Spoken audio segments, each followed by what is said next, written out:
আমি একটি হাদিসের প্রেমে পড়ে গেছি।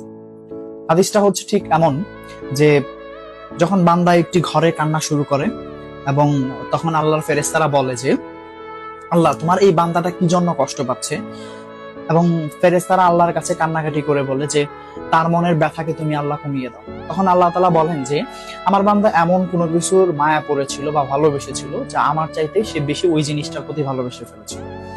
আমি আমার বান্দার কষ্ট আমি বুঝি এবং আহ, আমি দুঃখী মানুষের মানে ভগ্ন হৃদয়ের মানুষের খুব কাছাকাছি অবস্থান করি।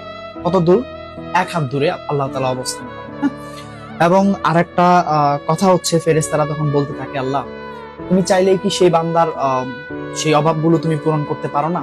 তখন আল্লাহ তাআলা বলেন যে আমি ওয়াদা করতেছি আমার বান্দা যে জিনিসটা তার জীবন থেকে হারিয়েছে তার চাইতে অধিক উত্তম জিনিস আমি তাকে দিব, যা দেখে পৃথিবীর মানুষ বিস্মিত হবে।